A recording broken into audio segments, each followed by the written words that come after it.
blame Israel, and no one's looking at the real problem. Israel's the distraction. Israel's the wedge. My most controversial opinion about all this is this isn't about Israel at all, except for when it's Hamas or Iran or the Houthis or Hezbollah. They care about Israel. They care, in ISIS, they care directly about Israel for their own Islamic reasons. For everybody else in the whole world, this is about using Israel to destroy Western nations. Israel is a means to an end, and they don't care that it hurts Israelis or that it hurts Jews. Something is happening. We can feel it. People no longer disagree over opinions. They disagree over reality itself. Truth has become negotiable. Universities, the media, social media, they've all helped create a world where millions of people no longer know what to believe. And somehow, Israel has become the center of it all. Why has one tiny democracy become the most debated country on earth? Is this really about Israel, or is Israel exposing something much bigger about the future of Western civilization? My guest today is author and cultural critic James Lindsay. For years, he's been connecting the dots between ideology, propaganda, anti-Semitism, and the cultural forces transforming the West. James, welcome. Hey, thank you very much. James, I wanted to start here. What shocked you more? Was it the massacres that happened on October 7th or the people who celebrated it all on October 8th? Depends on, we got to be more granular than that. I mean, obviously the massacres were shocking, but anybody who's got even the slightest bit of realism about the people who did them, I mean, I hate to say you kind of thought something of that kind would come eventually, but that's what they do. Like that's as I'm branding it now, that's the Palestinian cause. That's Palestinian culture. I had read the Hamas charter in advance of this. I knew what it said, right? So that wasn't shocking, except in its presentation. The left taking up the cause of so-called Palestine was also not shocking. Anybody who's read their literature, and I mean literature stretching back probably to the 1950s, would not be surprised by the fact that the left took up that cause on, say, October 8th, this worldwide wave of propaganda. But what was shocking was to watch prominent American voices on on the right take up the anti-Israel cause. It's a little bit more nuanced. I don't mean to make it too nuanced, but the left is pro-Palestine, the right is anti-Israel, but they're actually obviously fighting for the same thing. So it was actually a little bit shocking for me, even though I'd been tracking them. I mean, somebody pointed out to me recently, there's a post I made on X on September 7th, or September 2nd, actually, September 2nd of 2023. So a month in advance of October 7th. And I said, a major anti-Semitism problem is about to derail our movement, meaning the American conservative movement. And if we don't deal with this, it's going to be a major problem, something to that effect. And I saw that coming too, but I still was taken aback by how many people on the American right dived in on an anti-Israel narrative. I've been shocked, actually. The most shocking thing is in the intervening 3 years now, watching so many young Americans in particular betray their parents' values, their previous values to blame Israel for all the world's problems. Now, you mentioned that you weren't surprised that there were all these protests on the campuses. But if, for example, Hamas would have done this in almost any other country, massacred civilians, would those students have blamed the country that was attacked? Or is it just because it's Israel? No, it's because it's Israel, but it also would have been if it was a Western country. They would have blamed any Western country, as a matter of fact. If it had happened in France, they would have blamed the French. If it had happened in Britain, they would have blamed history of colonialism. If it had happened in America, they'd probably be dancing in the streets. And so it is partly uniquely that it's Israel, but it is primarily, and of course with the left, there's a 50 to 70 year history of them taking up the so-called Palestinian cause, and it's all Soviet propaganda in its origins, but they've been doing this for the better part of 3/4 of a century. But they would have blamed any Western democracy, probably not as vigorously as they blame Israel, but any Western democracy, because that's ultimately the thing that the left hates is Western democracies. They hate Western civilization and all of its foundations. So there is a special opprobrium that's extra to Israel, but I think it would have been celebrated by the left in any Western democracy. On the right, however, I don't think that's necessarily the case. Had Hamas attacked, say, Buffalo, New York, sailed across Lake Ontario or whatever and attacked Buffalo, New York, or whatever picture you need, maybe it's something in Texas, came across the southern border. I think that the majority of the right wing would not have celebrated the attack and would have called for, effectively glassing Hamas, hitting them with nuclear weapons and just finishing them completely. And they would look at what Israel's done in Gaza as, a warm up act to what they wish would have happened. So the difference is, again, the right wing is more surprising than the left wing. The left wing has been possessed by this, ultimately, as I said, Soviet and post colonial ideology for decades.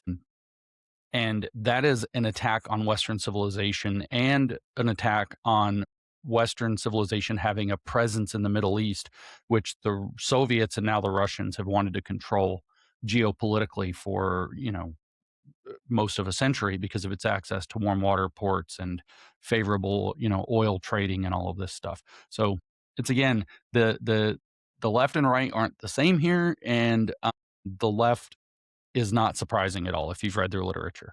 I mean, you can go back. You read Angela Davis, for example, very famous American communist, still active to this day. Hilariously, you found out that she, has ancestry that goes back to the Mayflower, as a matter of fact, and, is accusing those people of being slavers. But she has this ancestry too. But she, anyway, is a very famous communist. And she said repeatedly and has she's written entire books about so called Palestine, but she said that she was radicalized twice, once in graduate school under the kind of arch new leftist named Herbert Marcuse, the great neo-Marxist of the Frankfurt School. And then the second time was in her first visit to Palestine. So she went over there to train in, ultimately, again, Soviet tactics, victimhood tactics that we would now identify as Palestinian culture. So this is bread and butter for the left and has been for a very long time. And I think they would have celebrated had it been in New York City just as much as if it had been in any of the kibbutzim in central Israel. Do you think also that DEI created an ideological framework in which Hamas could be viewed as the oppressed and the murdered Israeli civilians as the privileged?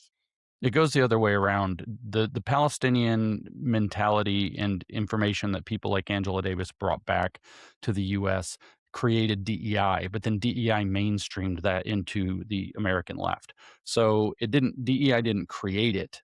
DEI is an Hmm. extension, actually, of a Soviet program that not only was used in the Soviet Union in the 1920s. Its name, badly pronounced, is Korenizatsiya, which means to put in roots or to indigenize.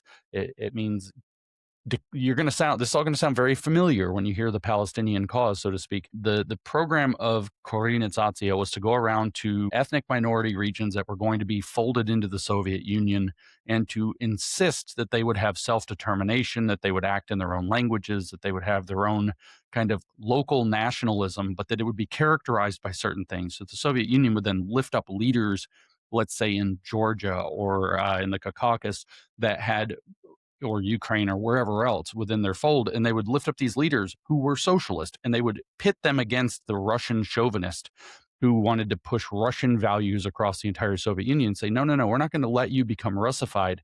We're going to let you do everything in your own terms and your own language with your own leaders and so on, and we're going to help you. And when your leaders are expressing the fact that they're more naturally socialist than the great Russian, then we will bring you in and put you in the 12th or whichever number, sorry, the Soviet Party Congress, and we'll give you representation. And of course, they played this whole game. They would give these ethnic minorities the most radical propositions that they wanted to push through. And when they would put them forth and somebody argued and says this is a bad idea, they would accuse them of Russian chauvinism. Oh, you're just a Russian who hates Ukrainians. You have bigotry. You have racism. And it turns out that this program sounds very familiar to people who know what the Palestinian cause is, but it also went everywhere. Mao Zedong picked it up in the 1920s, as early as the 1920s, and used it to start sowing dissent against the nationalist program in China, the Kuomintang. So the Kuomintang was the nationalist party. The idea was that it was going to unified China under one national identity. That was Chiang Kai-shek was its leader. And this national identity, what they did was they went around, what Mao Zedong and the Communist Party did is went around and said, well, they're saying you're going to be Chinese people. Huarun was the word that they were using for that in Mandarin. But really, you're going to have to be Han people. So Huarun is what they're selling you. Hanrun is what they're forcing you. And so this is in fact, Han chauvinism. And you can I mean, anytime, anybody listening, go to Google, type in defeat Han chauvinism, and you can just read article after article by Mao Zedong, speech after speech about defeating Han chauvinism. And you can actually find that it's explicitly the Koreanizatsiya program that he had imported from the Soviets in order to do this. And he was trained by the Soviets to do this in order to defeat the nationalist unity. This is the same program that DEI is. AAHNPI or whatever. You go down the list, you make up whatever you want. All of these people are like little ethnic enclaves, and you get to have self-determination. Everything's going to be culturally relevant. It's going to be done in your language. Nobody's going to tell you that your slang or your native language or whatever, if you're an immigrant, is wrong. And it's the same exact program. And you're going to elevate the people who have a critical theory view or who have a critical consciousness of their identity category. LGBTQ is another racial or ethnic enclave that they elevate.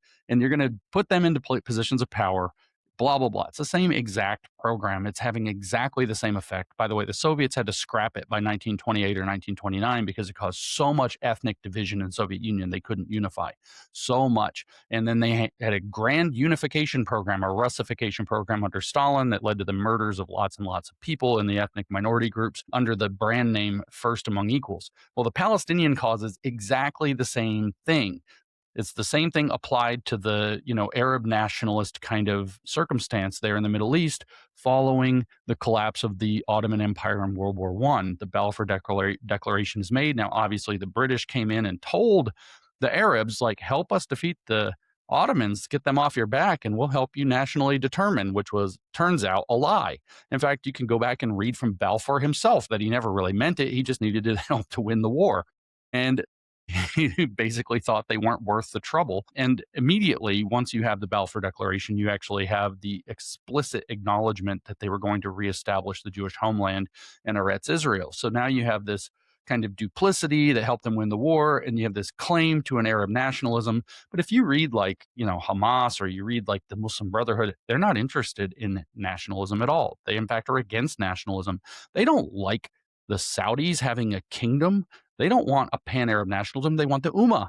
They want one Islamic caliphate with one sprawling Islamic empire. So they aren't even interested. This is just a pretext. But what the Soviets were very smart to do, and what they were doing even before 1967, 1968, when they really infused all of this, was coming in and saying, look, well, we can use this Arab nationalist sentiment. We can use this Arab nationalist idea to say, look, the Arabs get to self-determine on their own land. And that's always been, for a century, that's been the language, the verbiage. It's going to be self-determination of the Arabs in an Arabian area, an Arabian state. But again, the Muslims don't care about this. They don't care about Arab nationalism. What they care about is the fact that the caliphs back in the 7th century conquered this land and declared it waqf, and therefore it is Muslim land and Muslim controlled forever. So a Jewish sovereign state becomes a problem at an intrinsic level that they have to get rid of, because that land in their mind is permanently Islamic, and now it's under the sovereign control of not Muslims, and at worst of all, Jews. Couldn't be worse than that for their theology. Of course, that's because the Jews humiliated Muhammad when he came along with his so-called prophecy or whatever, and they were like, this is bullcrap. And so he became very mad at the Jews all the way back to the beginning. This is really kind of a dumb story when you hear about it. It's like this most petty thing ever, but it's also one of the most destructive things. So anyway, the Soviet mentality, this same Koreanizatsiya type program that fuses into DEI as it comes across the Atlantic, this mentality was what the Palestinian cause got hopped up on. It was Arab self-determination. You don't get pushed around by the Jews. You can recast your literal Islamic empire conquest goal in terms of something that is palatable to a Western post-Westphalian concept of, they want their own nation and to self-determine under their own rules with non-interference from foreign powers. That's the Westphalian goal. That's Western civilization.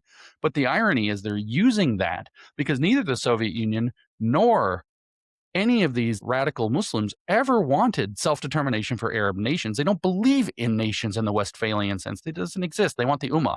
And so this is a complete, and again, this is why there's so much tension with the Saudis, even with the Qataris and all these others who have these little kingdoms here and there. They have their own nations that are actually trying to function, somewhat trying to modernize. They want to make money, and they have lots of oil to do it. And all of a sudden you have these, problem children, whether it's the Salafists of the Muslim Brotherhood or these, 12 Shia from Iran and Hezbollah and Hamas and so on, that are opposed to that because they want something different.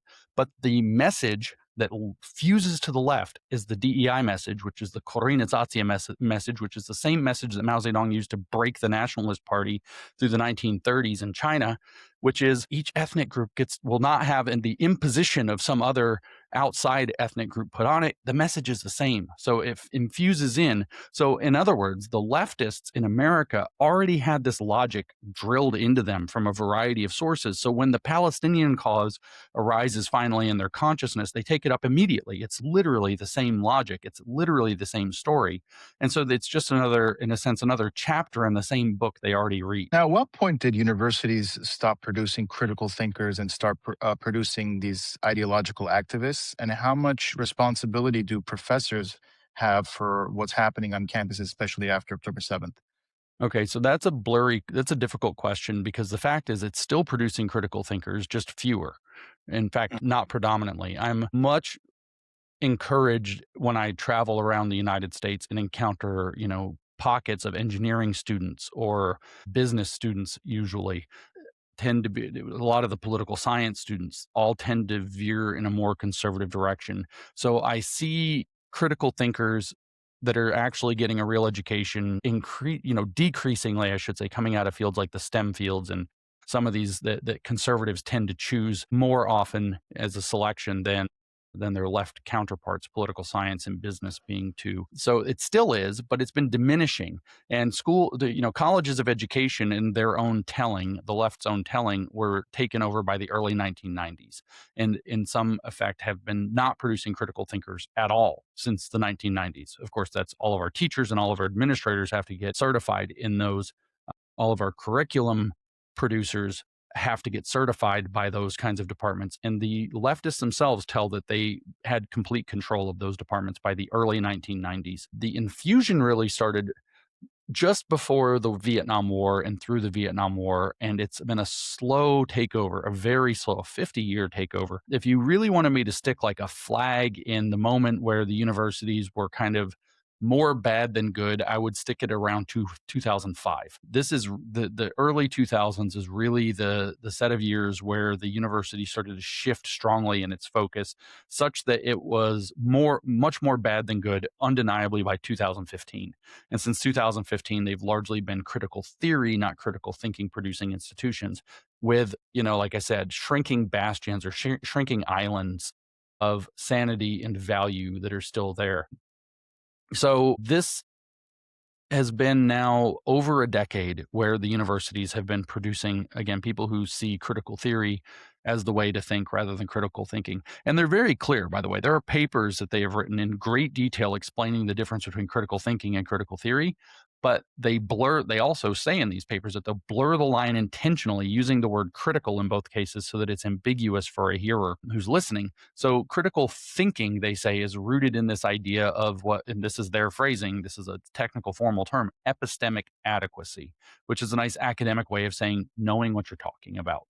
It means being skeptical, but not radically skeptical of claims, searching for evidence, searching for corroborating lines of reason, logic, evidence, and so on that tell a single story. It means in your skepticism, it means doubting that something is true and looking for alternative explanations and keeping the ones that survive. It means looking for hidden biases or hidden sources of error, whether those are, measuring error in the hard sciences, whether those are things like confirmation bias, whether those are some of the more sophisticated biases that show up in statistical analyses. It means having rigorous methodologies. In other words, it means knowing what you're talking about. It means doing the job rigorously and learning the skills necessary. But what I want to say is it's a way of thinking. Well, critical theory, on the other hand, is also a way of thinking, but it's a different way of thinking. And that is being deeply suspicious that everything that you encounter is deeply imbued with power dynamics. So that when you say, well, we need to know what we're talking about, we need epistemic adequacy, we need rigorous methodologies, they're going to say, well, who invented the methodologies? Well, straight white capitalists who wanted to keep their power over society. So therefore, their views are intrinsically biased to their own concept. And in terms of, again, the Palestinian cause, I'm just rereading this week, started rereading Orientalism by Edward Said. This is this kind of landmark, I think it's 1978 or 9 is the publication date. It's this landmark book in the idea of Middle Eastern studies, but it's like a meta study. It's like how Middle Eastern studies are studied is what he's actually looking at. And it's very kind of a sophisticated move that he pulled before this time, the study of the field that was known as Orientalism. If you were a scholar and I said, well, what do you do? And you said, I'm an Orientalist. It means that you study mostly the Near East, as you know, we would call it Middle Eastern studies today. It's somebody who actually studies the Near East. Okay, so that's an Orientalist. Well, he changed it. He changed the meaning to be somebody who imposes a Western empirical vision on their study of the Middle East.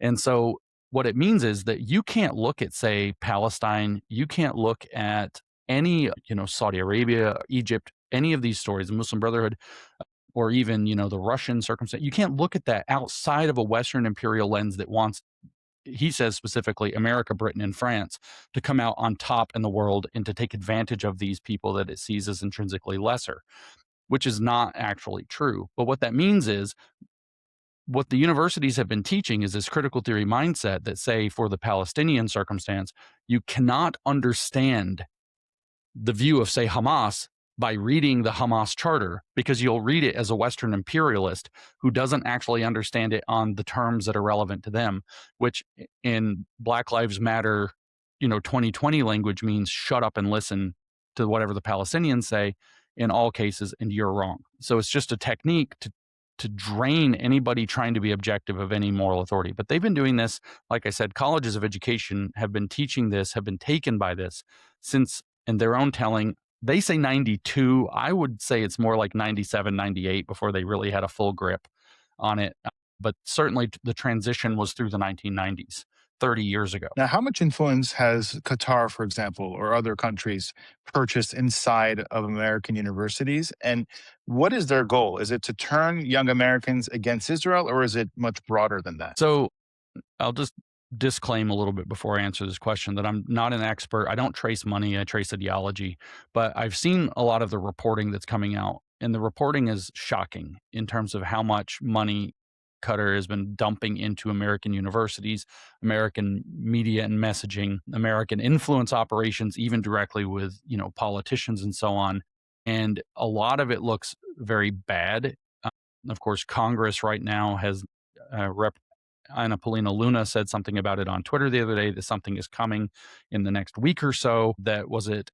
McCammon or something, another congresswoman then confirmed to Laura Loomer is in fact Qatar is the one that is the center of this investigation. So the answer is it must be a lot of influence, a lot of money, a lot of effort, a lot of lines of effort trying to influence American thinking, American students, American politicians. What are their goals is a harder question.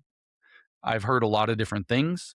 I don't know exactly where they're positioned with regard to some of these things. My guess is that their goal is very broad, that their goal is, it feels to me, it looks to me as though they're playing as many sides against each other as they can to kind of sow broad chaos. Why they're doing so. This is a very interesting point to me because Qatar was a country that, other than their airline, nobody even talked about more than like 5 years ago. Maybe in the Middle East. I wasn't over there until more recently, so I don't know. But this just wasn't a relevant country. This was a country Americans tend to forget about. It was like a word that you can like play a hard letter with in Scrabble that nobody paid attention. Qatari, right? You can use up your Q and get 10 points. This was not a country anybody talked about whatsoever. And now it's a country nobody stops talking about. And so something very interesting has happened. I've heard allegations that I don't know if they're true, that they're as far as going to say that they're the global center now of the international deep state. I don't even know if that's a real thing, so I don't know for certain. But if that's true, and that's a big if that's true, then their goals are going to be very broad. It's going to be huge destabilization. If their goals are merely national, or if they're tied to some of these, terrorist regimes, they'll be more narrow, but they're still going to be very broad because first of all, nobody knows for sure what their goals are. So we have to assume that they're probably pretty broad. But it appears by all the pies they've stuck fingers into that they have a very broad base of operations. They have certainly courted a lot of American right wingers. They have certainly paid for a lot of American left wingers. And so what they're doing seems to be a very broad spectrum project. But again, I confess my ignorance or limited knowledge on the situation. Much influence does the Muslim Brotherhood have in shaping Western narratives? That's a good question in terms of shaping their narratives. What I've heard recently, and I don't know how true this is because I don't know the Middle Eastern context well enough, is that the Muslim Brotherhood is a vastly greater problem in Western countries than it is in the Middle East. Effectively, most of these Middle Eastern countries don't want them. They don't like them. They see them as a problem. So they export them. They make life very hard on them. And a lot of our so called refugees dumping into Western countries, whether those are European, Canadian, American, or whatever, are of military aged men or often younger. Very few of them are women. And it turns out that a lot of them are these kind of troublemakers that are being these Salafist troublemakers being dumped out of the region. Now, of course, the Muslim Brotherhood is a very radical organization. A lot of people, you guys probably do, but a lot of people don't even know this word Salafism. I'm relatively new to it as an American, but Salafism is their ultimate philosophy. I'm not going to play the not all Muslims card, but it really is a not all Muslim situation. Salafism is a very specific school of Islamic fundamentalism. And then within Salafism, there's something like nine, if you will, denominations or nine different approaches, and they range in how radical and crazy they are. But it turns out the Muslim Brotherhood represents pretty much the radicalist and craziest. And that what Salafism refers to is looking back to the first generation or two of Muslims in Muhammad's life himself and saying that's the only acceptable model for how to live as a Muslim. If you don't live this way, you're not a Muslim at all. So, these Qataris or these Saudis living in their kingdoms with their oil money, they're not really Muslims either. So this is, I know that it's a difference because the Muslim Brotherhood Salafists are Sunni, and then Iran is Shia. But the Shia under the Ayatollahs took up they are not the same, but they took up a lot of the ideas that the Muslim Brotherhood had put out and made their own version of it. But this kind of explains in a one step removed way why Iran is firing rockets into all of the other neighboring countries. They don't see the other Muslims in the region as actually Muslim, and neither would the Muslim Brotherhood. Now, what I understand is when these people come to the West, and a lot of them are doing so as part of their jihadi program, remember, they look to the original generation. This was a generation of high levels of conquest. The second caliph comes along and conquers the entire Arabian Peninsula, the entire Near East, the Levant. This is where, again, Eretz Israel is declared Waqf, and now it's permanently Islamic land. They're looking for territorial expansion. They're looking to create the Ummah. They're looking to create a giant empire.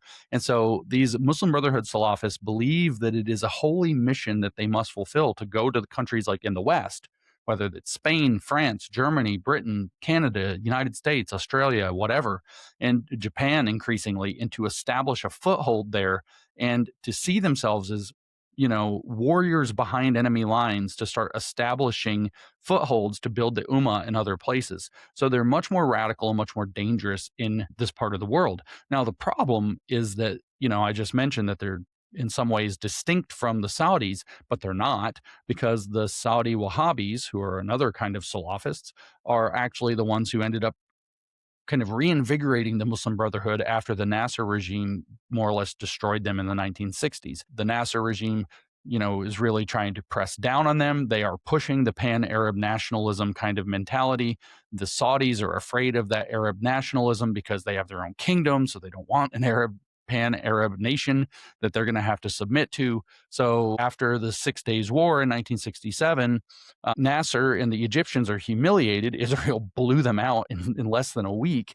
And they're totally humiliated. They're totally broken. And the Saudis, particularly driven by their Wahhabi sect, come up with this idea of giving Egypt a lot of money to get back on its feet, on the condition that they also release the Muslim Brotherhood people from prison and get them back on their feet too. So there is a kind of connection there where even today you'll see that these radicals that they don't want in the Middle East are getting tons of money coming from the other Middle Eastern countries that don't want them, as long as they come to France or UK or America or Canada and cause all of their problems. So in some sense, they are shaping a lot of the activity that we see. I don't know how directly influential they are, except to say, their connections through CARE are probably more influential in a lot of ways than the now widely demonized IPAC. They have a huge lobbying organization. NIAC is another one of that's the Iranian one that's actually separate, but this is another huge, cousin to the same project lobbying group that's having a huge impact on setting the tone.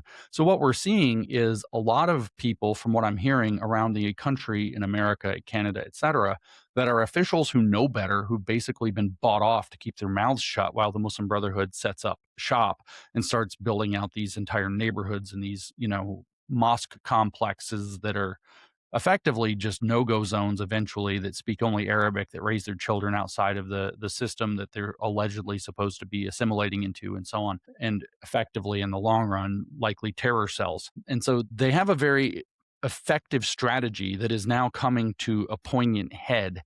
But it's a complicated issue that, like I said, I'm still new to this. I think this is an issue that needs a lot more discussion openly in America, because it's a huge problem. And if you can buy off officials to be able to start building beachheads, say in a conservative state like Texas, you've got a major problem on your hand. And then that is going to turn into not just lobbying, but you actually end up with these radicals in Congress and in Washington advocating very strongly, say either against Israel or for other lunatic agendas that support these terrorists, even if it's just supporting UNRWA or whatever, which has been overwhelmingly supportive of Hamas. Again, that's complicated because they're this is that Shia Sunni thing, but they have some underlying ideological commitments that still line up, despite the fact that they have a fundamental hatred of each other too. Now, is this fundamentally an information war rather than a military war? And does the West even realize that it's an ideological war? And what does social media play into this? So in the West, it's primarily an information war. In total volume, it's primarily an information war. A lot of Americans are not ready for this. Actually, I was talking to my wife last night, and I said that the most harrowing thing, at the time, it didn't strike me at all, but the most harrowing thing I think that I've read in the last 10 years, and I've read some pretty heavy stuff, is this one line in a report that was published by Richard Higgins and Steve Coughlin about the left and its operational system. I read it in 2020, and then somewhere in there, in the introduction, they said that there was an assessment done by the Chinese military and the Russian intelligence service in the late 1990s that assessed that America's ability to deal with information and narrative warfare was so degraded as that it might not exist. So we're not ready for this, right? And the social media has made it feel like it's happening, that it's our neighbors. You have all these people that are probably, and I mean, not probably, they're literally Pakistani, probably intelligence officers posing as bread and butter Americans, telling their neighbors crazy stuff, or their apparent neighbors crazy stuff. And Americans have been very slow to catch on that this information war is happening. In total volume, I think that it's in the West, more information war. In Israel, it's kinetic. It's not just information war. And it turns out that they're very, very good at the classic provocation game that all Marxists are very good at. You can read in Saul Alinsky's old book, Rules for Radicals, is that your enemy's reaction is your real action. So, on October 7th, they do October 7th atrocities. On October 8th, I tweeted, oh, we have Gaza Floyd on our hands here in the West. And so they're going to treat Gaza like the poor George Floyd, who's now being beat up on by a superior power, the police for George Floyd, Israel, with its backing with United States military, capabilities in theory in the case of the Gaza situation. So, you know, everything Israel does in terms, they get struck with a kinetic warfare attack, or they foil a identified terror plot. They use force. Maybe it's in southern Lebanon. Maybe it's in Gaza. Maybe it's, skirmishes in Judea, Samaria. Maybe it goes with the Houthis. Maybe it's direct strikes into Iran. Everything Israel does, and now also by extension, everything America does with kinetic force, is turned into a poor us victim story, as though they didn't provoke it in the first place, as though, as I'd like to say, they didn't have it coming. And so this is the essence of that information war, and they turn out to be surprisingly good at it. I mean, I don't know how actually people fall for this at this point. Oh, well, what about all the dead children? You mean you mean the ones that like they strapped to their chest while they ran forward with AKs? Yeah, well, don't use children as human shields in a military operation if you don't want children to catch stray bullets. And the Israelis go out of their like the Israelis are way better than the Americans in this regard. The Americans send in an F-16 and blow up a neighborhood. The Israelis are doing these unbelievably precision strikes to try to minimize loss of life, even for their, enemies, even for civilians who support the people trying to murder them. It's shocking to me that anybody falls for this many years later. On October 8th, it didn't surprise me that people fall for it because the idea that the Palestinian culture is to just come out and reverse the roles of victim and offender and lie and lie and lie and project was just not something we were aware of. But we're 3 years into this lie. We're actually more like 20 years into this lie, but 3 years into this being an everyday lie that we're encountering. And it shocks me that people aren't seeing through it. But the fact is, our ability to deal with information warfare is so degraded that it might not exist, is one of that scary sentence I read. And we're actually frighteningly slow to catch on. So the wars are primarily kinetic in the region, but the bulk of the war in the bigger sense is an information war. And I think that's been true actually since the Vietnam War. They figured out that they could demoralize the home front with photographs, with propaganda in a way that they never could before. Television and radio provided them instruments to be able to do that. You used to have to fly a plane over with leaflets and drop them to try to convince people, or send, infiltrators in who would hammer, bulletins to a bulletin board or something.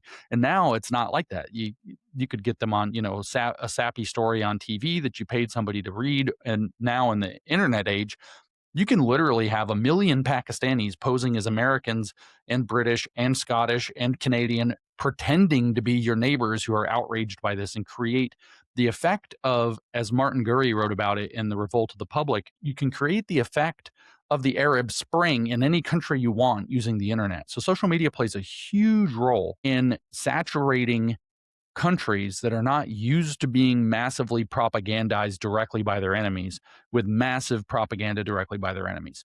And so far, hopefully this will start to turn, or is turning, but so far, the Palestinian cause has been winning this propaganda war. Their backing by Russian information and influence agents has been winning this war against Americans, against Canadians. The Chinese are helping too, and they're winning the information war. And unless we get our handle on the information war, this isn't Israel's bad at the PR war. That's not the case. The case is that we have a very sophisticated KGB level information operation infiltrating all Western countries completely under our radar through the internet that nobody has been prepared for. And it includes, as we're now becoming much more aware of, homegrown, whether they're bought, whether they're captured, whether they're just bad, I don't know, actors like Tucker Carlson, Candace Owens, and that entire giant crew, which is increasingly looking more and more and more like a coordinated network that was activated to do this, not just in the wake of October 7th, but in the lead up to October 7th as well,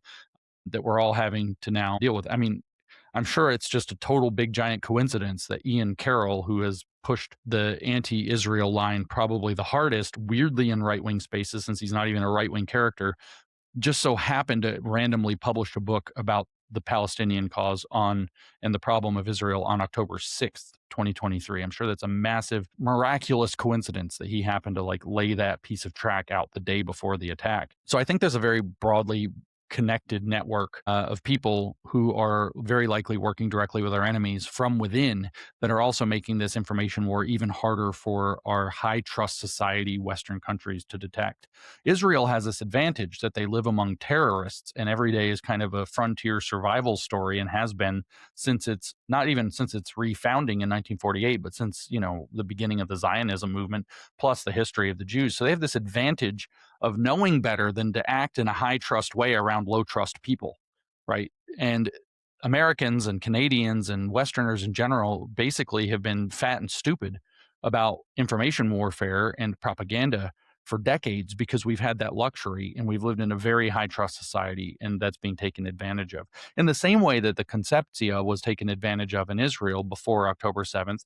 And it's not a very popular view anymore. You don't find too many even kibbutzniks out there, hippies out there arguing for Gaza anymore because they wised up. Well, America, Britain, France, Germany, Canada, Australia all need to wise up in the same way. We're all being played by this information warfare that's being waged by all of the enemies of our Western countries or democracies at the same time. Why do you think it is that some America First voices have become increasingly hostile towards Israel? I think you would refer to them as the woke right, right? Why is that so? And why do we see it more and more now?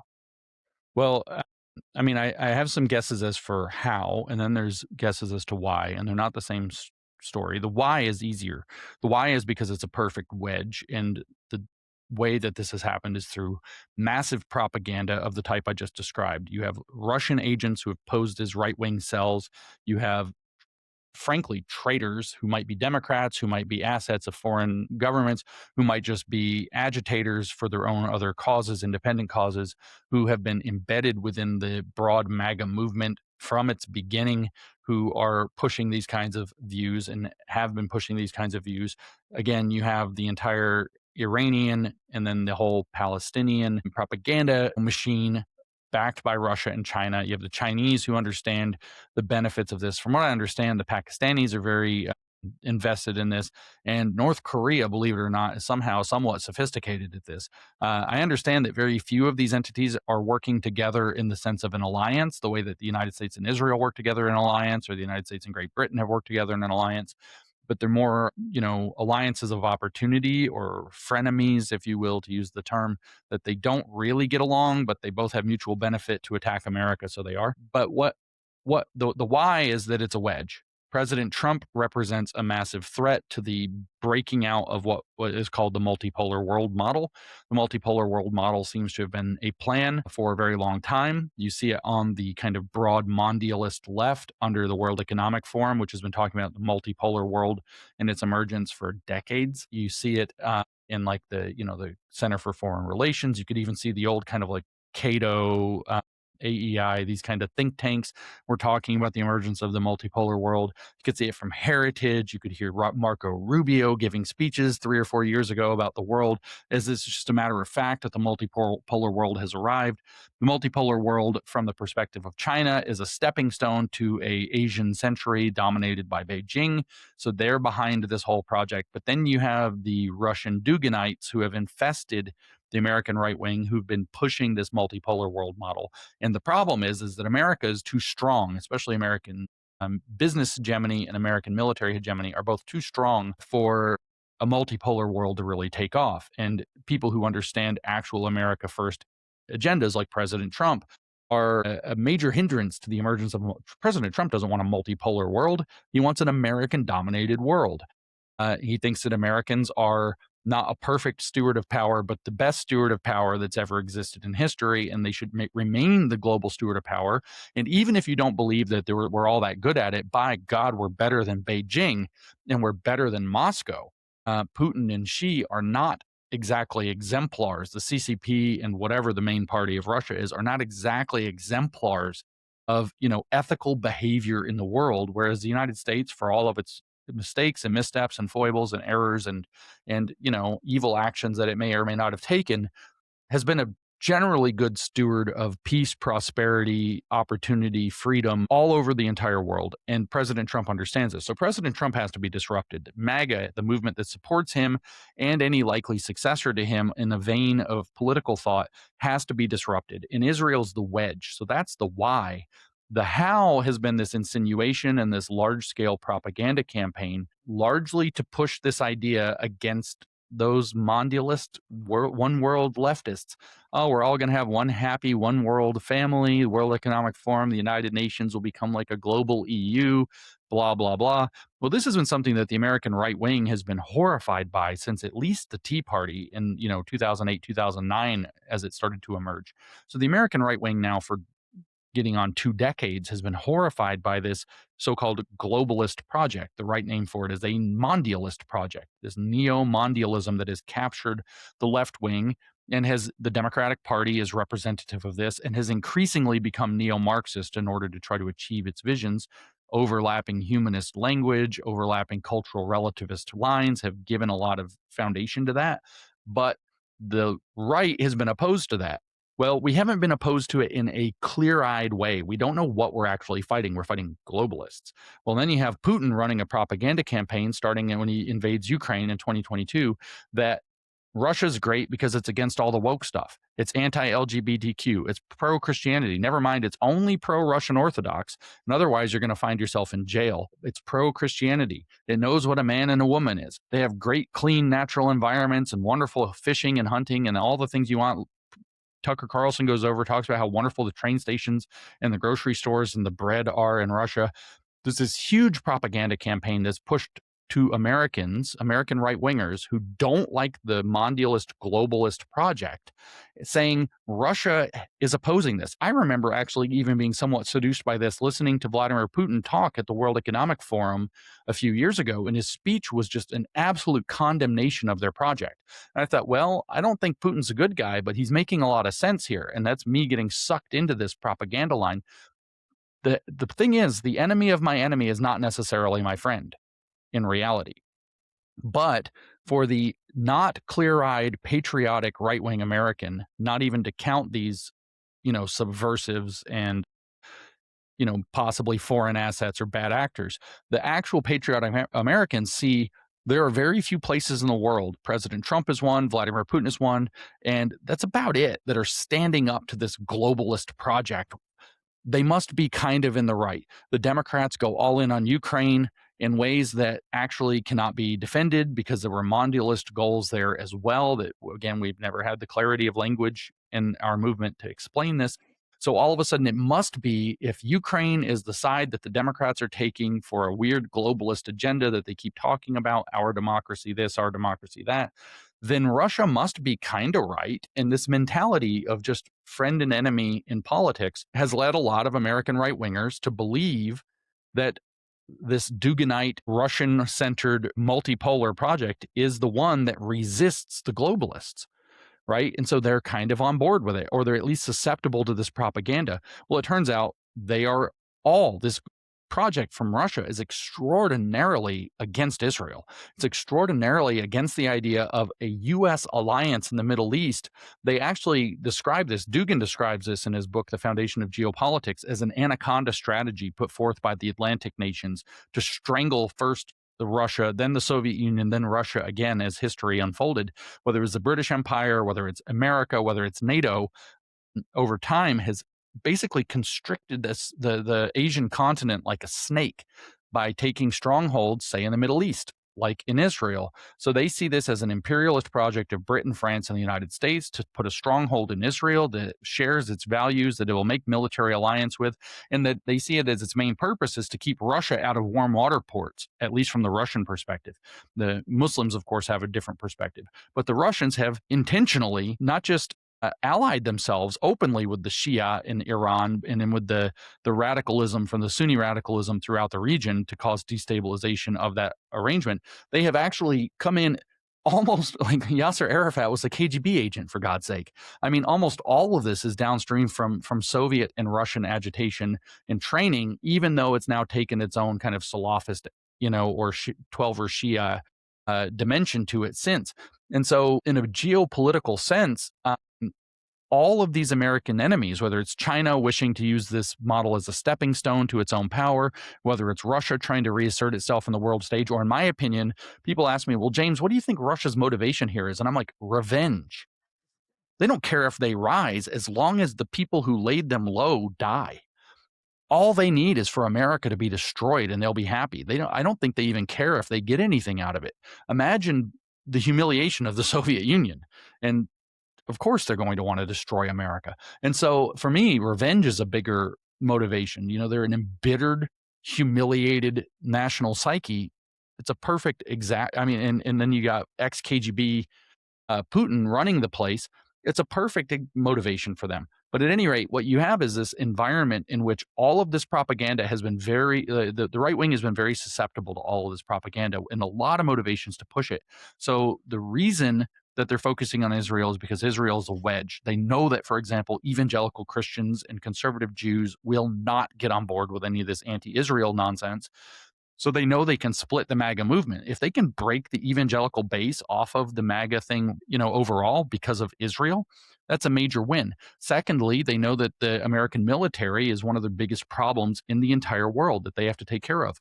Well, I'm hearing estimates that are the most horrifying statistic that I'm aware of, that upwards of 75 to 90% of American servicemen, mostly between the ages of 18 and 25 right now, have turned rabidly anti Israel. They've been very strongly targeted. Their age demographic, their sex demographic, and their fact that they're in the armed services demographic has been very heavily targeted by these propaganda lines. Sean Ryan's podcast more or less existed to bend the minds of young American servicemen, and they are very strongly anti Israel. Okay, so if our military is strongly anti Israel, how are they going to work in military alliance with Israel when that eventuality comes up? Whether we're fighting Iran, whether we're fighting Lebanon, whether the Houthis have decided they want to be a problem today, so maybe it's we have to go in a joint effort against the Houthis. How? If you have a super majority of our servicemen have deep suspicions about Israel and think that Israel's all the problems, and I'm not fighting Israel's wars, you have a major problem on your hands in terms of the military. So number 2, they're attacking the military. And then number 3, they're just setting the stage for the American body politic to splinter pretty much completely around this issue and to reorient so that they can use it to get only anti-Israel politicians elected, or at least that's true on one side, the Democrat side, and then that creates this irresolvable tension, this irreconcilable difference between the two parties, so that basically Washington stays in gridlock politically going forward, or even you get enough of them in Congress on the Republican side that they can team up with the Democrats on anything to do with Israel or with President Trump. You could even imagine an impeachment of President Trump and a conviction, which requires, 67 senators, if they just have, what does it take? 15 or 16, 18 maybe Republicans who are willing to defect, seeing, that there's some opportunity or this shared hatred of Israel and they can take down the pro-Israel president and, install JD Vance, who is not very clearly pro-Israel and may in fact be anti-Israel, but he talks out of both sides of his mouth like a slimy politician on that issue. So there were a lot of reasons why this is happening, and there's a lot of ways how this is happening. But this is if we were to identify, which I don't think this is the right framing because I think we should reserve such things for kinetic war, but if we were to observe this information war as the actual nature of World War III, you start to understand that the entire purpose is that this new axis, which is Russia, China, Iran, the Sunnis, you could call it, I guess, the what do you call it, the Arab League, this North Korea, this entire thing is working very hard at shattering Western alliances, the alliance between the U.S. and Israel, and the United States and other Western countries from within. And they've been very successful using information warfare and, as the Chinese call it, public opinion warfare to do so, primarily through social media vectors that we haven't been prepared for. I want to ask you one final question. Why is it that conspiracy theories are becoming so influential on both sides of politics? Just for example, Candace Owens, all her shows are mostly by conspiracy theories. Charlie Kirk was assassinated by Israel, et cetera, et cetera. And what role does that conspiracy theory play into the rising amount of anti-Semitism, in the West? Well, anti-Semitism, which is currently taking the form of anti-Zionism, is ultimately like the grand conspiracy theory. This is specifically what I'm hearing is coming out of the military. The young men in the military is, it's the Zionist project itself, whatever that is. Apparently, nobody knows what it is, but the Zionist project itself is somehow, this huge scam by the Jews that's meant to upset the whole world and cause wars and conflicts that will decimate all of our countries and kill all of our best young people or whatever, waste all of our money, and it's all this big scheme by the Jews to do something with some mysterious Zionist project. Of course, it's all rehashed from, the granddaddy of all conspiracy theories of history, which is the Protocols of the Elders of Zion, a known forgery by the Okhrana, the Russian secret police, before even the Soviet Union came in. This is 1899 through 1902. They were organizing and publishing this thing. And Soviet Union starts in 1917. So this is the granddaddy of all conspiracy. So basically, in some sense, all conspiracy theories seem to kind of like flow to sort of two ground states. Like the deepest ones at the bottom are like the flat Earth and anti-Semitism. And I would be willing to bet that if you rolled around in flat Earth circles, you're going to find a lot of anti-Semites. I'm not sure about that. Maybe they're better. I have no idea. I don't talk to them very often, but that's kind of like the two ground states, right? Of conspiracy thinking. But the reason there's so much conspiracy thinking is because there's an absolute decimation. No, not even decimation. Decimation means we've only lost 1/10. No, no, no. It's the opposite of a decimation. We've lost 90% of our trust in our information bearing and communicating institutions. We know that the mainstream media is basically lying. We know that President Trump just went out and gave a speech about Chinese interference in the 2020 election. It looks like everything he said is on very firm ground, evidentially. And you have major news networks like CBS, et cetera, refusing to air it still. So we know that the mainstream media is still in the business of contouring information with what appears to be strong political intent. Now, maybe this was always the case. Maybe they were always, propagandizing us, giving us contoured news. But the fact of the matter is, when there were only 3 channels and that's all there was, you have a gatekeeping issue, and there was not as obvious a sense as there is today that it was a blatant partisan censorship, right? The blatant attempt to downplay the Republicans and Trump and or harm them, and the blatant attempt to lift up or advantage the Democrats. The censoring of Hunter Biden's laptop, the banning of President Trump from Twitter back in 2020. They literally just kicked the sitting president of the United States. Granted, he only had 14 days left in office, but he was the sitting president of the United States, and they kicked him off of a social media platform with a permanent lifetime ban, which, even though it's been lifted, he barely will use the platform anymore, and I don't blame him. It's amazing, right? So how do you trust these conduits? So if we look at, purveyors and conduits of information, how do you trust them? Then we look at the COVID-19 era, right? And the COVID-19 era lied to us about virtually everything. They defended the most ridiculous. I just watched a documentary called 15 Days that goes through the school closure issue alone, and the teachers unions and their implications in that during the COVID era. And it's been 6 years. It starts bringing back, it's hard to believe we lived through what actually happened. At the time, it didn't seem as crazy, even though it was way crazier, as it does in retrospect, that anybody would have allowed this to have happened. And here we have not just our information conduits, but most politicians, almost every major institution. And I don't mean just the CDC and the NIH and, the FDA and these health bearing institutions, institutes of public health. Public health has become a swear word, basically. Almost every public institution, corporations, schools, you name it, all teachers unions, all push this same line that just simply wasn't true for a nakedly political agenda.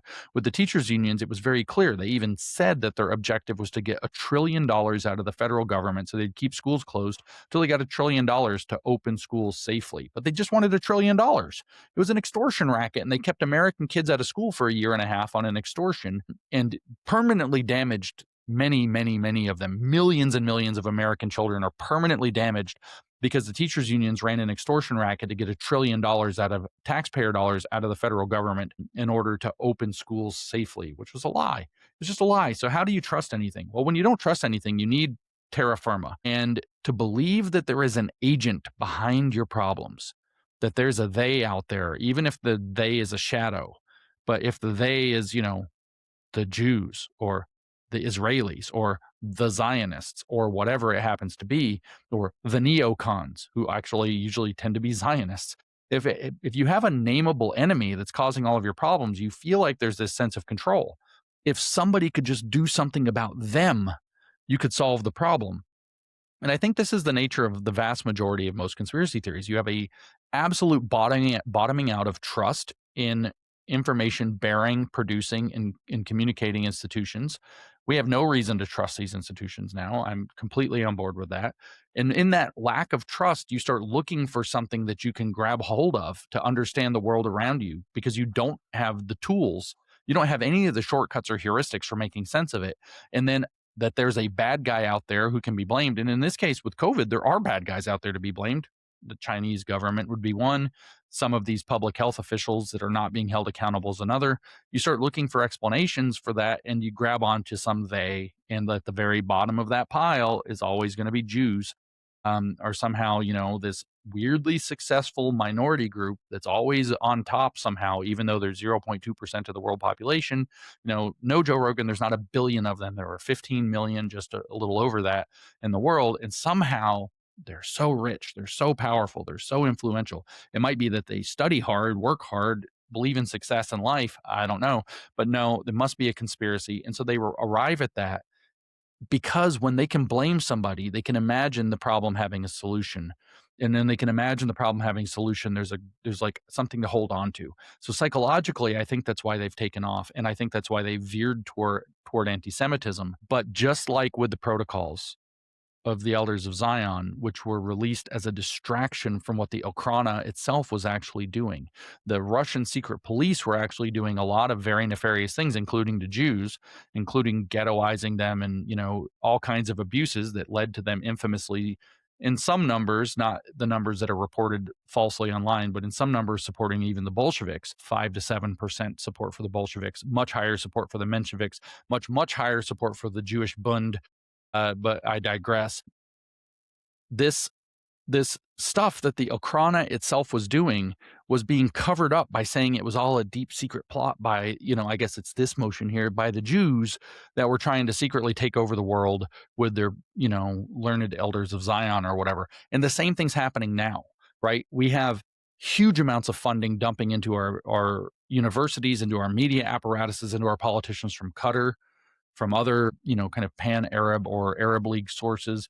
We have lots of influence coming in from this new axis. Again, Iran, Russia, China, Pakistan, North Korea, huge amounts of influence. For example, when at some point early in this war with Iran, one of the internet cables across the sea got cut and part of Pakistan went dark for a number of days on the internet. And the Scottish independence movement, which is fighting against the UK to become independent Scotland again, most of it online vanished when Pakistan was offline because it's not real.